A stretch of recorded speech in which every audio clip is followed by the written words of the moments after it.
Hola amigos, esto es Divulgación Total y en este video vamos a compartir con ustedes la parte 3 de la traducción del video de David Wilcock. Estamos en el minuto, perdón, es 1 hora con 2 minutos del video de David. Ahí nos habíamos quedado.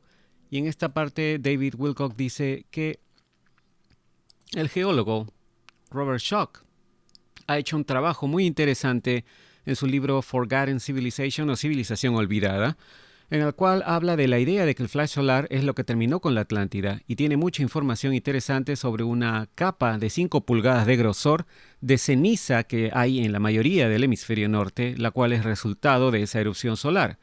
El flash solar aparentemente causó que la Tierra cambie de inclinación su eje y en el lugar donde esa gente se había asentado, al que llamaban Atlántida, se convirtió en la Antártida en realidad. Así que este es un grupo, la gente con cráneos alargados, hemos estado hablando bastante de eso en mis otros videos, dice David, los descendientes de la gente de la Atlántida se extendieron y esa es una nueva parte importante de la información. Hubo dos líneas que tenían una fisiología un poquito diferente una de otra porque parece que un grupo puede haberse originado en el planeta que explotó, que se llamaba Tiamat o Maldek, y el otro grupo puede haberse originado en Marte. De cualquier manera, según los informes recientes que hemos obtenido, hubo dos grupos sobrevivientes de esa antigua civilización en nuestro sistema solar. Ambos tenían cráneos alargados, pero uno tenía algo así como el cráneo un poco plano sobre la frente, y el otro tenía algo así como una parte protuberante un poco huesuda sobre la frente, ¿no? Y podemos ver ejemplos de ambos tipos de cráneos. Especialmente en Centroamérica, hemos visto en Sudamérica también, vemos que han sido encontrados muchos cráneos de esos, lo cual es un estudio muy interesante. Y luego también vemos que en Egipto pasa lo mismo con los faraones, ¿no? Con Akenatón, Nefertiti y su hija Meritatón también, varias piedras esculpidas de ella en lugares como el Museo de Berlín. Ahí se ve que es innegable, no se le ve cabello y su cráneo es casi el doble de largo que el nuestro, ¿no? Es algo fascinante. Así que lo que estamos descubriendo ahora es que realmente no sabemos si uno de esos grupos estuvo en el planeta que explotó y el otro en Marte, pero lo que sí sabemos es que habían dos linajes o familias y estaban en guerras entre ellos. Y ellos quizás hayan causado esa guerra, ¿no? Hicieron explotar su planeta, pero estaban en guerra entre ellos. En realidad, ambas familias, ambos linajes sobrevivieron, ambos se estrellaron en la Tierra y eventualmente acordaron dividirse la Tierra. Así que un grupo fue hacia África, Europa y la parte occidental de Asia, digamos, y el otro grupo se fue a las Américas y parece que hasta cierto grado se expandieron también al Asia Oriental. Y nuevamente tenían pues cráneos diferentes, gobernaron el planeta y probablemente tuvieron ciertas guerras también. Pero al final perdieron contacto unos con otros luego de la caída de la Atlántida hace 12.500 años durante el flash solar más reciente, de acuerdo al trabajo de investigación de Robert Schoch en su libro, ¿no? Y como resultado de esa catástrofe no pudieron contactarse entre ellos hasta que Colón llegó a América. Aparentemente parte de la razón por la que la reina financió a Colón fue para reunir a esas facciones porque tenían a la gente con cráneos alargados aún viviendo en el Vaticano, importados de Egipto. Y ellos usaban esos sombreros llamados mitras para ocultar su identidad. Muchos de ellos no viven en la superficie, viven en realidad en varias instalaciones seguras subterráneas, ¿no? O de lo contrario, también pueden vivir en la superficie pero fuera de la vista del público. Realmente sabemos mucho menos, en realidad, sobre el sacerdocio sobreviviente en Mesoamérica, en donde también llegaron. Ellos también tenían cráneos alargados, pero sí sabemos que se volvieron a contactar entre ellos, empezando desde el momento del viaje de Colón y las otras expediciones marítimas también. Y eventualmente, con el tiempo, esto se convirtió en la raíz de la guerra entre los Rothschild y los Rockefeller. En otras palabras, los Rothschild eran más o menos la cara pública de la facción europea de la gente con cráneos alargados y los Rockefeller habían hecho tratos con las facciones americanas de la gente de cráneos alargados. Y luego tenemos también un tercer grupo que también vino aquí a la Tierra, separado de esas dos facciones en guerra. Y esa es la familia del dragón. Ellos llegaron mucho más recientemente, tenían tecnología muy interesante y descubrieron cuál era el mejor lugar para venir y aterrizar y poder obtener oro. Una de las cosas que hemos escuchado por mucho tiempo es que la familia de Dragón tiene el equivalente a 14 y media piscinas o albercas olímpicas, al menos de oro, cuando la cantidad oficial de oro en los registros internacionales es de solo una piscina o alberca olímpica. Y es sorprendente el pensar en dónde está todo ese oro y cuánta riqueza es eso, ¿no? Es asombroso. Y esto nos lleva a cosas como las cuentas colaterales, dinero que ha sido escondido en varias bases subterráneas y otros lugares. La familia del Dragón obviamente tiene también sus propias instalaciones subterráneas en donde fabrican naves, fabrican ovnis, están haciendo cosas también muy interesantes con toda esa tecnología. Así que cuando empezamos a hablar de la familia del Dragón, estamos hablando de también las líneas de sangre de las dinastías asiáticas, ¿no? Que tienen mucho más dinero que cualquiera en realidad, incluso más dinero que el Cabal o el Estado Profundo, ¿no? Son mucho más ricos que el Cabal. Y ha habido una guerra entre la familia del Dragón y el Cabal por largo tiempo. Realmente nunca se ha resuelto, aún está en marcha.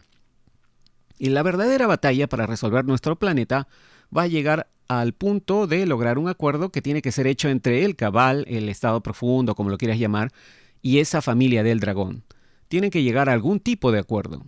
Y la familia del Dragón quiere que tengamos una divulgación total, que tengamos también acceso total a la tecnología, quieren prosperidad para todos, quieren limpiar el planeta, quieren que lleguemos al espacio, todas esas cosas asombrosas. Ese es el objetivo de la familia del Dragón. Y están trabajando muy duro en ese objetivo, incluido el eludir todos los programas clasificados para darnos, por ejemplo, un auto flotante, un automóvil flotante. Así que tendrás un automóvil flotante en tu garage y en su velocidad máxima, este te podría llevar a cualquier lugar de los Estados Unidos en 90 segundos y a cualquier lugar del planeta entre 7 a 9 minutos. Así de rápido van esas cosas. Así que eso se está trabajando en estos momentos. Sé que eso es un hecho absoluto, ¿no? Creo que todo eso se está trabajando en este momento. Y aquí vemos un audio de Pete Peterson, ¿no? Aquí Pete Peterson dice: lo que pasó es que estuve en una cena aquí en un restaurante en Washington, D.C., en donde tuve unas reuniones con gente que está en el negocio de la construcción de platillos voladores, ¿no? Para todos los efectos es eso, ¿no? Son aeronaves. Hace 35 años construyeron 3.500 de ellas, ¿no? 2.500 se enviaron a Marte y 1.500 se llevaron al lado oculto de la Luna. Y son naves espaciales en realidad, ¿no? Viajaban a Mach 17, ¿no? Mach 17 quiere decir más o menos 17 veces la velocidad del sonido. Y ocurrió esto, dice Pete, cuando estaba comiendo en el restaurante, estaba con un grupo de personas con las que estaba trabajando. Y bueno, hay un nuevo platillo volador que en realidad no lo llamábamos así, sino lo llamábamos aeronave. No es una nave normal.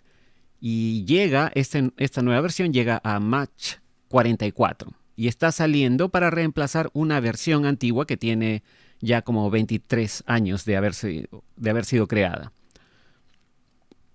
Y bueno, David Wilcock le pregunta, ¿qué significa Mach 44? Y Pete Peterson dice que Mach 44 es aproximadamente 560 millas por hora multiplicado por 44, lo cual da un resultado de 24.640 millas por hora. Esto en kilómetros por hora es aproximadamente unos 39.654 kilómetros por hora. Así que así de rápido avanzan estas naves, ¿no? Que dice Pete que estaba desarrollando, ¿no? Son 24.640 millas por hora o 39.654 kilómetros por hora. De la que hicimos antes, dice Pete, volé alguna vez una, ¿no? Desde la base aérea, creo que era Davis-Monthan Air Force Base. No estoy seguro si eso es correcto o no. De cualquier manera, esa base está en la cuenca entre San Francisco y Sacramento y está en un hoyo en el terreno que es de más o menos 1,5 millas de diámetro o 2.41 kilómetros de diámetro. y está construida en los subterráneos y tienen un dispositivo de camuflaje que es lo suficientemente bueno como para que no la veas con tus propios ojos, desde digamos unos 1000 pies, ¿no? Que son aproximadamente unos 305 metros. Y no hay caminos para verlos desde esa distancia tampoco, ¿no? No te puedes acercar. De cualquier manera, las naves salen o despegan de ahí. Esa es una de las bases desde donde salen. Y bueno, esa está al final de la bahía de San Francisco que entra y baja, ¿no? En la costa de California hasta la parte este de San José, ¿no?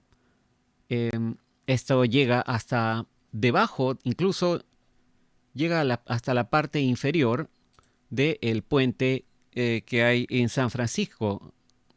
Así que imaginamos que se está refiriendo al Golden Gate, ¿no? Al puente que está en la bahía de San Francisco. Y luego dice Pete, el puente de la bahía de San Francisco está por encima también de esa base. Y al lado oeste de la base está la Universidad de Stanford y todos los pueblos pequeños que hay allí, ¿no? Como Cupertino, etcétera, etcétera. Y al otro lado de la bahía está Hayward, también está Berkeley y otros pueblos, ¿no? Eso es al otro lado de la bahía. Y también abarca hasta el lado de Berkeley, en realidad entre Berkeley y Sacramento, en un área que en su mayoría es campo, y esa área está, digamos, lejos del agua, o lejos del nivel del agua. Es un agujero que hay en el terreno allí, el cual simplemente circundaron una y otra vez para cavarlo por muchos años. Y David Wilcock le pregunta, ¿por qué tendrían que tener esa nave en un hoyo tan profundo? Y Pete Peterson le dice, bueno, simplemente para que la gente no lo pueda ver. Y luego David Wilcock le pregunta, ¿y dices que habían bases a las que iban, que están en Marte y la Luna? Y Pete Peterson le dice, bueno, sí, ¿no? Algunas salían de allí, pero también otras salían de la base, por ejemplo, de Wright-Patterson, y algunas iban a la base aérea en la bahía de Washington, D.C. también. La mayoría, cuando despegaba, iba directo al aire, en dirección directa hacia arriba. Algunas subían también y proporcionaban enlaces de comunicación. David Wilcock le pregunta, ¿y por qué tenían que enviar bases a Marte y la Luna? ¿Cuál era el propósito de enviarlas allá? El propósito, dice Pete Peterson, era para pelear contra los Draco, ¿no? Es curioso que acá Pete Peterson menciona a los Draco. El propósito era para pelear contra los Draco, que son de una galaxia diferente a la nuestra, no son de nuestra galaxia, la Vía Láctea. Y la gente de esa galaxia, bueno, tienen varios grupos y la mayoría son gente que tienen 2 ojos, 2 orejas, una boca, una nariz y un par de orificios para respirar. Algunos son muy diferentes a nosotros, pero básicamente tienen las mismas características. Es como, por ejemplo, cuando vemos a la mayoría de peces, por ejemplo, ¿no? Que tienen las mismas cosas, ¿no? La mayoría, por ejemplo, de peces tienen características similares. La mayoría de serpientes también tienen características similares. Tienen las mismas cosas, ¿no?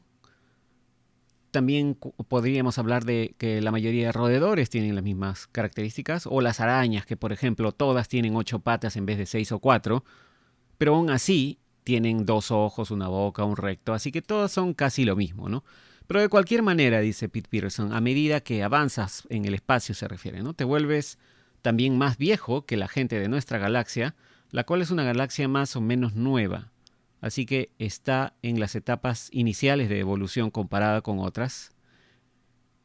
Y en algunas de ellas, dice Pete Peterson, la gente también es en realidad como mecánica. En algunos de esos lugares del espacio, la gente es biomecánica en vez de ser solo biológica, lo cual es una área en la que MIT, el Instituto Tecnológico de Massachusetts especialmente, dice Pete Peterson, tiene un grupo que ha estado trabajando en construir personas que son biomecánicas, ¿no? Estas personas tienen, en vez de cerebros, tienen computadoras, ¿no? Y eso es algo de lo cual no hemos hablado para nada, ¿no? Y bueno, dice Pete Peterson después, y los Draco son básicamente, podríamos decir que Draco significa algo así como dragón. Podríamos decir que básicamente son de una familia dragón en vez de una familia humana. Algunos tienen 6 piernas y otros 4, o algunos tienen 2 piernas y 2 brazos, pero la mayoría tienen 4 brazos y 2 piernas, o también 4 piernas y 2 brazos. David Wilcock le pregunta en ese momento, ¿caminan como bestias o caminan erguidos? Y Pete Peterson le dice, caminan de ambas maneras. David Wilcock, nunca escuché antes sobre los Draco con 6 extremidades, eso es interesante. Y Pete Peterson dice, bueno, ellos son el secreto mejor guardado, ¿no? Nunca se ha hablado mucho de ellos, pero cuando vas a una reunión, a veces hay representantes de miembros, ¿no? La reunión es de miembros de una asociación galáctica, ¿no? Y ahí ves seres que son más diferentes, ¿no? Que lo que usualmente vemos. Y bueno, después en esta parte dice algo que no es inteligible, no podemos entender esa parte. Y luego Pete Peterson continúa diciendo, sus ancestros son de 6 pies, dice, y medio de alto, y son como praying mantis. Parece que se está refiriendo a algunos seres de tipo insectoide, ¿no? Y luego dice, tienen múltiples, estos seres tienen, por ejemplo, sus ojos están al final de protuberancias en sus cabezas, y sus cabezas son más o menos como las de el pez martillo o el tiburón martillo, ¿no? Y sus ojos están al final de esas protuberancias que se extienden a los lados de la cabeza en donde estarían las orejas. Tienen también múltiples placas en sus bocas en vez de dientes. Y ellos hablan a través de un par de órganos que están más o menos en donde están nuestros riñones y expiden aire a través de una serie de ventilaciones en la espalda, ¿no? Están en su espalda y pueden ajustar o soltar esas ventilaciones que son como placas y ellos pueden sonar exactamente igual que un ser humano. Y David Wilcock le pregunta, ¿no hay problema con la manera en que suena su voz? Y Pete Peterson dice, bueno, suena un poco gracioso y el sonido viene de sus espaldas en vez de venir de su parte frontal, ¿no? Pero es un sonido muy fuerte. David Wilcock le pregunta, ¿crees que se están tomando ciertos pasos para que nos presenten a esos seres en algún momento del futuro cercano? Y Pete Peterson, sí lo creo, ¿no? Y luego dice algo sorprendente, dice, creo que si Trump se mantiene, podremos tener una oportunidad de oír de ellos. Luego David Wilcock le pregunta, ¿aún recibes informes? Pete Peterson dice, no he tenido ningún nuevo informe. Digámoslo de esta manera, tengo informes sobre gente antigua y cosas como esa, y sobre las nuevas naves que estoy construyendo. Estoy construyendo, por ejemplo, controles que pueden ser usados por nosotros y por otras personas diferentes, ¿no? Miembros diferentes de nuestra asociación galáctica. Y bueno, están construyendo como 3.500 de esas naves y luego van a construir como 2.250 que irán a la Luna. Y después de esta porción de audio, David continúa hablando, ¿no? En su video de julio del 2019 ya. David Wilcock dice lo siguiente. Lo más sorprendente, dice David Wilcock, es que hay un lugar en particular en los Estados Unidos a donde los representantes del dragón han ido en repetidas veces para reunirse y discutir la formación de un nuevo sistema financiero. Y he oído de varias reuniones a través de un insider que llamamos Ward.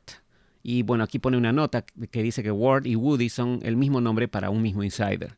Nunca he hablado con Ward directamente, dice David, solo he hablado con él a través de otro insider. Ward tuvo una reunión que terminó el día 9 de julio. Y aquí vemos una publicación del grupo de inteligencia Q del 9 de julio justamente, la 3393, en donde un anónimo preguntaba si teníamos el oro y el grupo Q contestó que sí, que el oro iba a destruir a la Reserva Federal. Bueno, David Wilcock dice, Ward tuvo una reunión que terminó justamente el 9 de julio, en la cual la familia del dragón y los representantes del establishment occidental firmaron el acuerdo financiero que nos daría una moneda respaldada con oro, que nos devolvería nuestra libertad, que nos daría tecnología clasificada, todas esas cosas maravillosas, ¿no? Ese acuerdo fue firmado el 9 de julio. Un día y medio después que Ward firmó ese acuerdo, él fue encontrado boca abajo, muerto en su casa. Y él ya me había prometido que iba a hablar conmigo llegado el momento correcto, si el acuerdo era ratificado y, bueno, se hacía conocido públicamente. He visto fotografías, dice, de Ward con la familia del dragón, pero no voy a compartir esas fotografías, ni siquiera con las caras, con sus rostros tapados, porque no sé qué tipo de información comprometedora podría haber allí, de la que ni siquiera sé. Pero Ward murió el mismo día que Pete Peterson murió. Y eso para mí es muy sospechoso. Después, dice David, que se confirmó en esta nota, que Pete murió de una inyección accidental, pero en el video David dice, ¿no? No sé si Pete fue eliminado, es extraño que cuando hablé con él la última vez, lo cual fue hace solo un par de semanas, y hablábamos de la idea de que la gente hablaba de que yo robé el dinero de su colecta de fondos.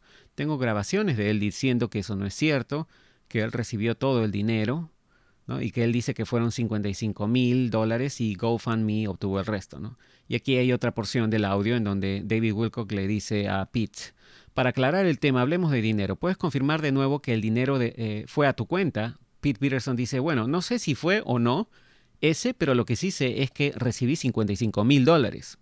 David Wilcock dice, bueno, esa es la totalidad de la colecta menos la comisión que GoFundMe tomó, así que sí, esa es la cantidad total. Luego continúa David diciendo, la gente habla de esto sin evidencia y lo hacen solo porque les gusta fastidiar y atacarnos y piensan que esto es un juego.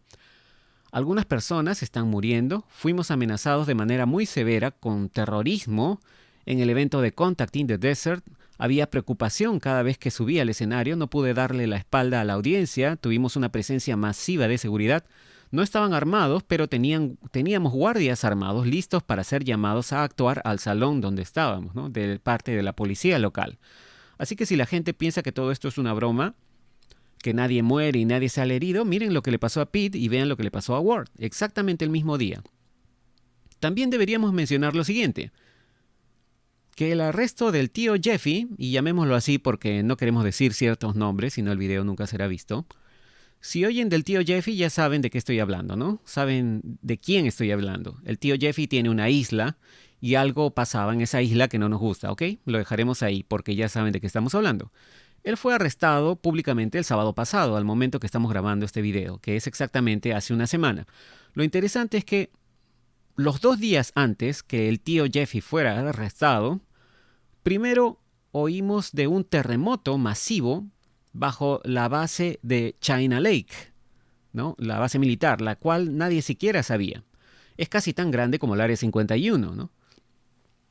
Y BLM cubrió la noticia, ¿no? Los militares cubrieron la noticia, dijeron que no podía, nadie puede entrar en esa área, pero toda esa cosa es una elaborada base de ovnis, tiene subterráneos, tiene todo tipo de cosas. En la parte inferior está la base aérea Edwards, luego tienes China Lake y también tienes la base aérea Nellis, y todas están en esa inmensa área en donde nadie puede entrar, y los militares decían, bueno, sí, es cierto, 85% de las pruebas de armas se hacen en esa área, así que siempre le dicen a la gente que no entres ahí porque si no te van a hacer explotar, no puedes entrar, así que nadie sabe sobre China Lake.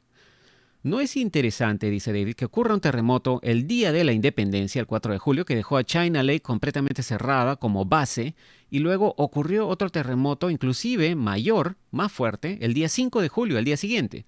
Yo estaba acostado en mi cama meditando a las 8:19 de la noche. Por alguna razón tuve la inspiración de ir a la cama, acostarme, cerrar los ojos.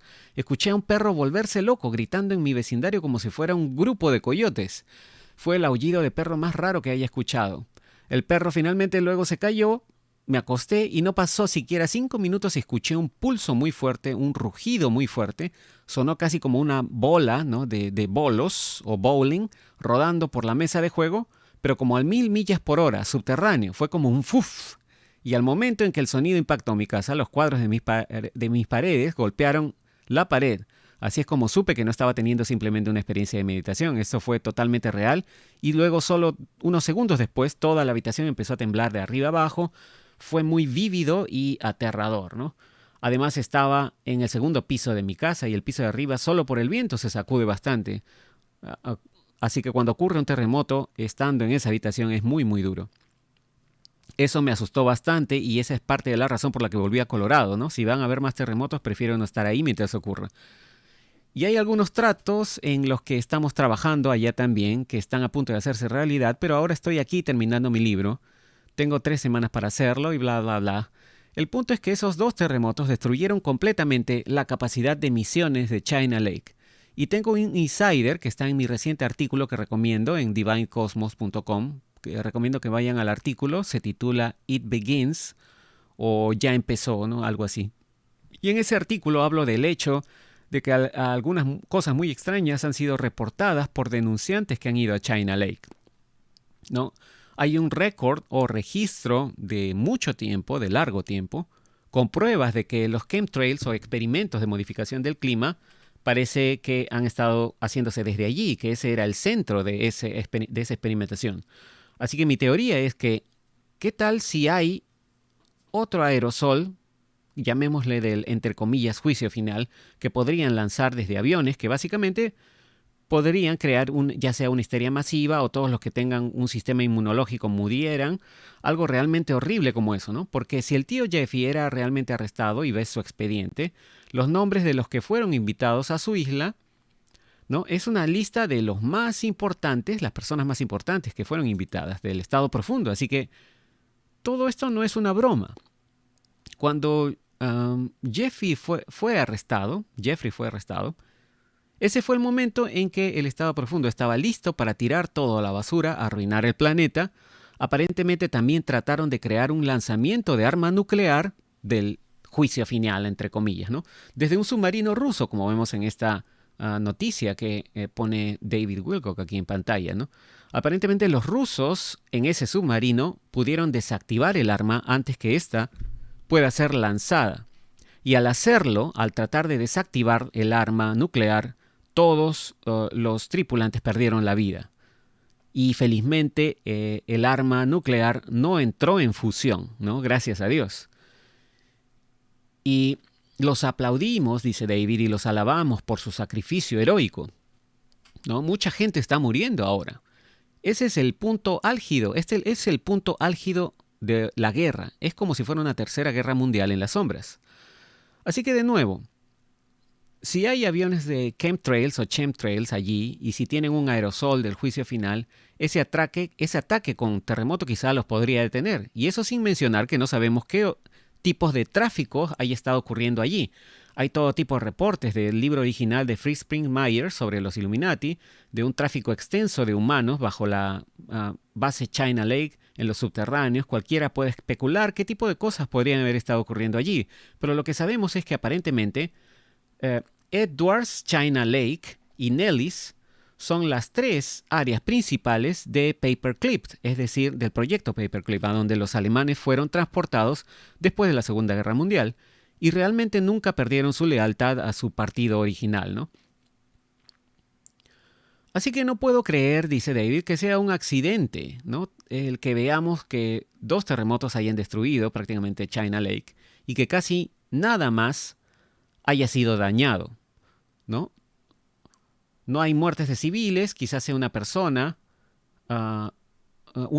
que encontraron debajo de una camioneta pick-up y ni siquiera saben si fue o no por el terremoto. Incluso el pueblo cercano de Ridgecrest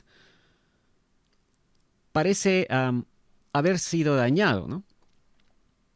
Pero si ven las noticias de los militares, ¿no?, sobre China Lake, inmediatamente después del terremoto le dicen a todo el personal militar no esencial que se vayan, que no regresen. Y también dijeron que se vayan a otras, o también que se vayan a otras bases, porque todo lo que tenía capacidad para misiones había sido destruido. Así que no ha quedado nada, el terremoto arrasó con todo. Estos fueron terremotos muy fuertes. El segundo en particular fue más fuerte que el terremoto de 1994 en Northridge. Y si ven las fotos de lo que pasó en Northridge y en LA o Los Ángeles, en el 94, eso fue una devastación tremenda. Y noten que no han hablado los medios casi nada de China Lake. No hay fotos del lugar, no hay fotos de daños, nadie habla de eso. Y luego al día siguiente agarran a Jeffrey, ¿no? Al tío Jeffrey. Dime si eso no es un accidente. Y luego al día siguiente del arresto del tío Jeffrey hay una tremenda inundación en Washington, D.C. Y esta inundación es tan grave que la gente no puede tomar el subterráneo, tan grave que el sótano de la Casa Blanca incluso comenzó a inundar. No creo que esto haya sido la alianza o la gente del presidente. Algunos insiders me han dicho que los túneles subterráneos alrededor de DC y en DC son 3 veces más grandes que el mismo DC. Así que es posible, y mi esposa tuvo esta idea, que quizás tengan compuertas de inundación en el río Potomac que pueden abrir para inundar esos túneles subterráneos como una medida del juicio final, entre comillas, ¿no? Y coordinarlo con algún tipo de ataque de caída de lluvias para que el resultado sea que se pierda mucha evidencia. Y bueno, eso no evita que las cosas sigan ocurriendo. Y al día siguiente, exactamente de la inundación, perdemos a Ross Perot, o Ross Perot, ¿no? Para los que no lo conozcan, quiero hacer una nota aquí. Ya esto es de divulgación total.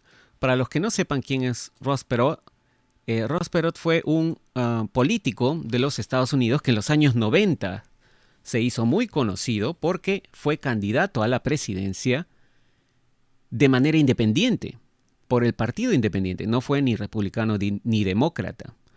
Y es una sincronicidad muy interesante también, como comentaba durante nuestra transmisión el día sábado pasado, que durante la cena de Navidad con un familiar estuvimos hablando sobre política, y es un familiar que es ciudadano de los Estados Unidos. Obviamente tiene muchos más años viviendo en Estados Unidos que yo o que Ileana.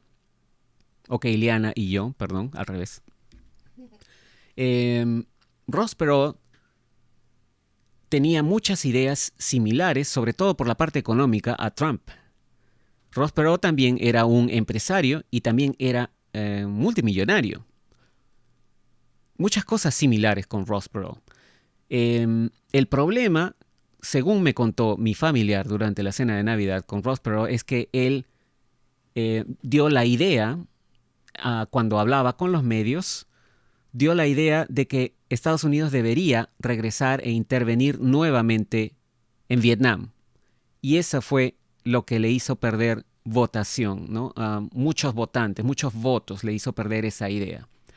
Recordemos que esto fue en los años 90 y estaba mucho más fresco el conflicto que había habido en Vietnam, y muchos de los veteranos que regresaron de Vietnam estaban todavía mucho más jóvenes y todavía recordaban la atrocidad que fue Vietnam. Esa idea le hizo a Ross Perot lamentablemente perder muchos votos, pero sus ideas desde el punto de vista económico eran prácticamente las mismas que lo que Donald Trump ofreció en su campaña. Por ejemplo, él estaba en contra del acuerdo comercial NAFTA, ¿no? Y es algo de lo que Donald Trump ya se deshizo, ¿no? Y bueno, vamos a continuar con lo que dice David Wilcock aquí, ¿no? Como decía David Wilcock, al día siguiente que se inunda DC, muere Ross Perot.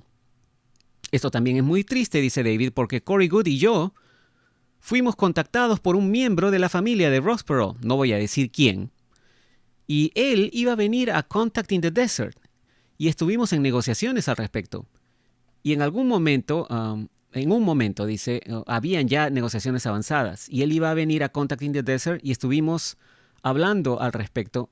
Solamente nos iba a visitar, pero obviamente iba a ser una gran noticia y la gente iba a saber quién era. Tenemos fuertes razones para creer que Ross Perot, dice David, tuvo mucho que ver con el financiamiento inicial del esfuerzo que ha hecho la alianza desde los años 90 en adelante, y que mucho de su dinero fue a el plan de la alianza, y que sin él, el esfuerzo de la alianza nunca habría podido ocurrir. Y también tuvimos una oferta para que él, Ross Perot, financiara a Bob Majestic, la primera película de Corey Goode, David Wilcock. Y luego que hizo la oferta, de repente se enfermó y no pudo ser capaz mentalmente de cumplir su oferta. Así que encuentro muy sospechoso que tenemos los terremotos de China Lake, que no destruyeron nada más que las bases militares, el trío Jeffrey, que es arrestado al día siguiente, y todo se está hablando ahora, ¿no? A quienes invitó, qué fotografías se habrán encontrado en su casa de Manhattan cuando allanaron el lugar rompiendo las puertas, qué otro tipo de documentos encontraron, qué sacaron de su caja fuerte, qué encontraron en la isla, qué tipo de chantajes locos tenía sobre otras personas, cuántas acusaciones selladas existen, ¿no? Amigos, dice David Wilcock, ¿no? Esto fue la apertura de una acusación sellada, ¿no? Abrieron una acusación sellada sobre el tío Jeffrey. Una acusación sellada federal. Así que todo esto es verdad, está ocurriendo, es cierto. Así que piensen en las implicaciones, ¿no? Piensen en cómo nos están mostrando el cumplimiento de todo lo que les hemos estado diciendo que iba a ocurrir. Tienes personas portándose mal con niños, todo tipo de cosas horribles ocurriendo. Hay lazos con muchas otras cosas y eventos y todo se va a desarrollar muy rápido porque, como les dije, amigos, aparentemente hay una fecha límite de mediados de septiembre para desclasificar todas esas cosas. Y aquí, bueno, pone una nota de David Wilcock, ¿no? Como recordarán, este video fue grabado en julio del 2019, pero él lo ha publicado en diciembre. Y, bueno, aquí pone la nota que dice FISA ya se desclasificó a mediados de diciembre, ¿no? Y luego dice David, y como les dije, Pete Peterson me dijo hace quizá un par de meses que si llegábamos a los próximos 6 meses sin ningún problema importante, él iba a poder hablar de lo que sea que haya visto, sin restricciones. Así que tuvimos a Ross Perot, quien ofreció ayudarnos y también ayudó a la alianza de gran manera y ya lo perdimos. Y luego el acuerdo financiero ocurre, creo que el 9 de julio, fue un miércoles, no recuerdo exactamente qué día de la semana fue, pero fue el 9 de julio. Y Ward firma el acuerdo para el nuevo sistema financiero para liberar el planeta. Y un día y medio después lo encuentran muerto boca abajo en su apartamento y Pete Peterson muere el mismo día. Así que estos tres tipos, Ross Perot, Pete Peterson y Ward, son héroes, ellos se merecen nuestro respeto y para mí es muy triste haber perdido a Pete también. Yo lo consideraba como un padre. Mi padre peleó en Vietnam, tenía una visión muy negativa de los militares, como pensaba mucha gente también que asistió a Woodstock o gente del movimiento hippie. Y Pete hablaba de estar entre soldados como si hablara de estar entre ángeles, ¿no? A él realmente le cantaba la cultura militar y yo los llegué a ver a los militares de una manera diferente gracias a Pete. Al hablar con Pete ya los vi como protectores nobles y honorables y vi que los tipos buenos de los militares no querían apoyar a ese nefasto satanismo, ¿no? Las cosas locas que estaban ocurriendo, de las cuales estaban muy conscientes. Recuerden que incluso antes que ocurriera lo del 9/11, hubo algunos videos de qué era lo que ocurría en algunos lugares como Bohemian Grove, la Oficina Oval. Ellos tienen muchos videos, la alianza se refiere, incriminatorios como documentos de evidencia y esa evidencia va a salir. Así que estamos prácticamente al umbral de obtener la libertad que nos merecemos y la libertad por la cual hemos trabajado muy duro para alcanzar. Honro a Pete Peterson como un héroe caído, honro a Ward y honro a Ross Perot y el trabajo que aparentemente hizo para lograr que sea posible la alianza, ¿no? Fue una operación que fue muy poco financiada por un largo tiempo. Y ahora el actual presidente no era un político, él fue llamado porque o era él o si no los militares iban a tener que hacer un golpe militar en contra del presidente que saliera electo o quien quiera que esté en el cargo. Y supongo que todo esto fue decidido hace como 3 años y medio ya, ¿no? Para contactarlo, se refiere a Trump, ¿no? Y decirle, bueno, puedes financiar tu propia campaña, ya tienes una presencia como figura pública, la gente sabe quién eres, vamos a decirte realmente qué está pasando y le dieron un informe de 2 semanas aproximadamente, le mostraron todo tipo de cosas horribles y él acordó hacerlo. Así que usualmente yo no me emociono mucho sobre los presidentes. Yo realmente esperaba que Obama hubiera hecho algo bueno por el país y mucha gente se enojó conmigo por eso y ahora estoy hablando del presidente actual y digo, bueno, ¿sabes qué? Quizás hay algo más que solo la visión negativa que los medios nos dan. Quizás hay algo detrás de él, ¿no? Y la gente se enoja mucho también, ¿no? Y bueno, vamos a dejar este video allí y continuaremos en la siguiente parte con más del video de David Wilcock. Como siempre, muchas gracias por su interés. No se olviden, suscríbanse a Ileana Historias en YouTube, a Divulgación Total en YouTube. Síganos en el podcast, en Twitter, en Facebook y en divulgaciontotal.com. Y nos conectaremos en el siguiente video. Muchas gracias y será hasta entonces.